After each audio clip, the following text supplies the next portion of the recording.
تاریخ ہمیشہ ان لوگوں کو یاد رکھتی ہے جو مشکل حالات کے باوجود امید کا دیا بجھنے نہیں دیتے۔ پاکستان کی ہزاروں خواتین نے بھی خوف، تشدد اور سماجی رکاوٹوں کو پھلانگ کر ہمت کا ایک ایسا سفر طے کیا جس نے صرف ان کی زندگیاں ہی نہیں بدلی بلکہ پوری سوسائٹی کو سنجیدگی کے ساتھ سوچنے پر مجبور کر دیا۔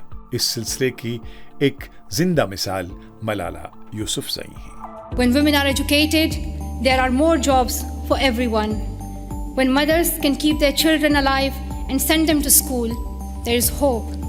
The world needs leadership based on serving humanity, not based on how many weapons you have. Let the future generations say, we were the ones who stood up. Let them say, we were the first to live in a world where all girls could learn and lead without fear. مختار مائی کی کہانی انصاف اور ہمت سے بھری ہوئی ہے۔ انہوں نے مشکلات کو جھیلتے ہوئے طرح طرح کی رکاوٹوں اور گہری سازشوں کے باوجود خواتین اور لڑکیوں کے لیے تعلیمی ادارے قائم کیے۔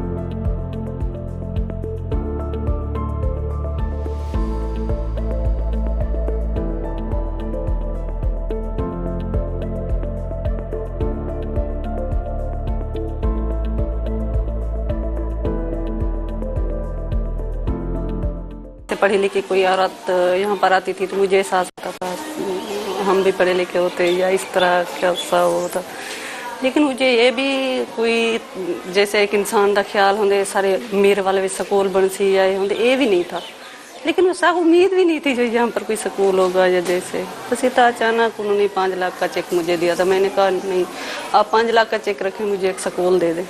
سامنے یہ دیکھ لیں ہماری جو لڑکیاں پڑھ رہی ہیں ان کو سلام کرنے سے بھی گھبراتی تھی، لیکن آج آپ نے دیکھا ہے آپ کے سامنے انہوں نے کیسے ہو کیا۔ یہ زمین خریدی ہے جو پہلا 5 لاکھ ملا تھا، یہ زمین خریدی ہے سکول واسطے، اسی سکول واسطے، اور دوسرا سکول ہے لڑکوں کا اسی سکول واسطے۔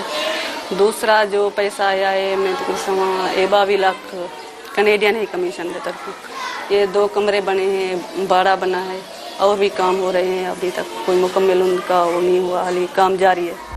مشکل سیاسی حالات کے باوجود اسما جہانگیر نے اپنی پوری زندگی قانون کی بالادستی اور انسانی حقوق کی حفاظت کے لیے ڈیڈیکیٹ کر دی۔ We have a strange system of governance even as far as justice system is concerned. There are certain parts of the country where the writ of the ordinary courts does not extend. And secondly, justice is so poorly dispensed in this part of the country, in many parts of the country, that people have decided to take justice to the elders, which became institutionalized.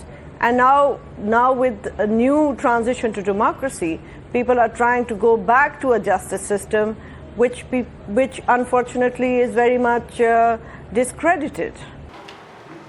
جب ہمارا یہ واقعہ ہوتا ہے تو ہمارے ساتھ بھی یہ وڈیرے کہہ رہے تھے کہ جرگہ کرو اور لڑکی کو کال کر کے مارو۔ یہ بات سے لوگ ہوتے ہی ایسے کہ جرگہ کرو ورنہ یہاں سے نکلو۔ There is not a single rape case I've done in Pakistan which doesn't have massive loopholes. And the reason for that is very simple. There is never any oral evidence. The evidence which is there, the police does not have the ability to collect that evidence. They have no forensic ability. They can't even secure a crime scene.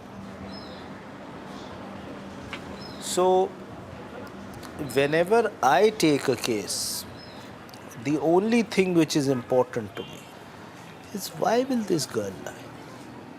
Why will a 13-year-old girl lie that she's been gang raped by 4 people in a traditional Sindhi society? I mean, she's an outcast. She will never get married. She's destined to be killed by someone from her own family because she's impure now. So why will this girl lie? She must have a very strong motive, or she must be mad. That is the legally valid question. Why will this girl lie?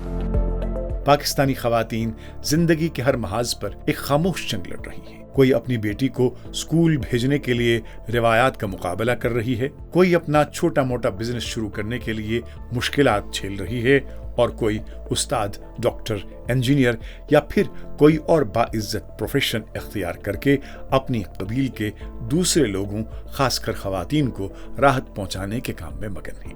یہ چھوٹی چھوٹی کامیابیاں ہی پاکستان میں تبدیلی کی بنیاد بن رہی ہیں، اور کامیابی کا راز حالات کا بہتر طور مقابلہ کرنے میں چھپا ہوا ہے، جس میں پاکستان کی خواتین پیش ہیں۔